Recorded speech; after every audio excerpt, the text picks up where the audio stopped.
Welcome to our next case. This is today we're going for an unknown unconscious man in a basement of a residential home. So we're off to that call. On our way, we learn that we have a 42-year-old male who's got a long history of depression. His wife went out shopping and came back about 3 hours later to find the patient lying unconscious in the basement bedroom. There's no obvious hazards entering the house. There's no history of trauma, no signs of trauma. Despite that, I'm sure many of you would wish police on scene, depending on how worried you are about it. This is the scene that greets us coming in the house, and the wife explains that there has been a long history of depression, there's been alcohol use, and that basically both she and her husband are out of work now, and it's been months and months of sort of confusion and disarray. So leading us down the stairs, here's how we find our patient. He's probably his skin would actually probably be a little paler and more blue than that, but we'll say that's the position our patient is found in. Your patient doesn't move when you enter the room. Your partner notices that in an adjacent room there's been evidence of some vomiting. And definitely of some alcohol use as well. And your partner also finds these tablets beside the patient and says, I think there's a few missing here. I'm going to count them up quickly. Now, I'm sure a lot is going on for you here, all this information. I know for a fact probably most of you triggered in on some immediate problems that might be occurring and want to have a better look at his LOC and airway and those things. So let's go do that. So we figure our patient's about 90 kilos.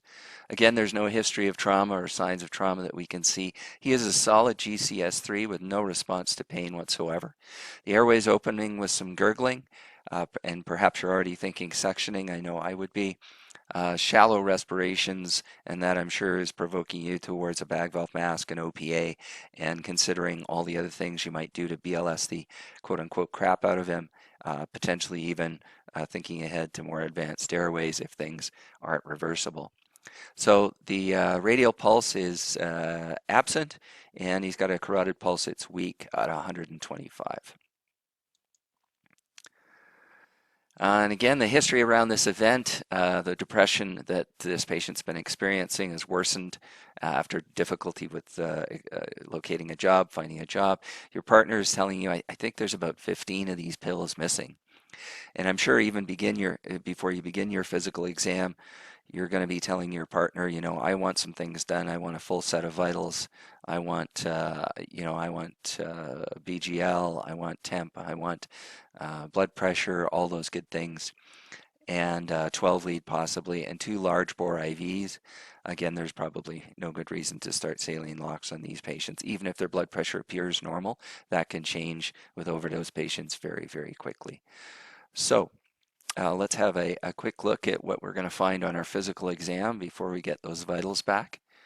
So you do a complete and thorough head to toe and don't really find too much unusual.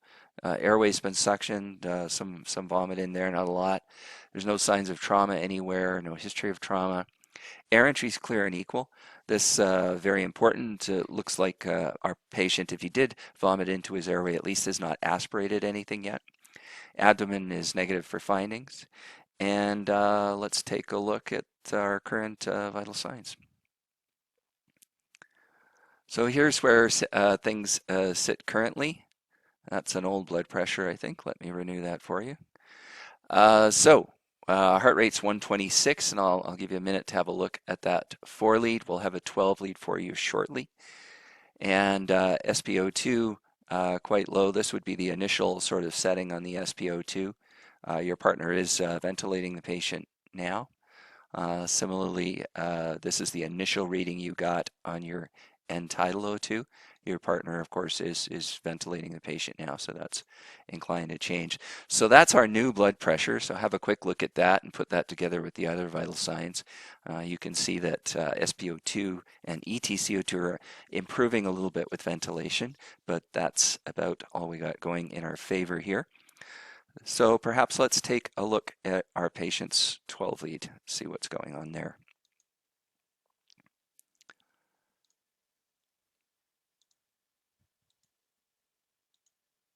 There we go. Sorry, that took a moment. So that's our patient's current 12 lead.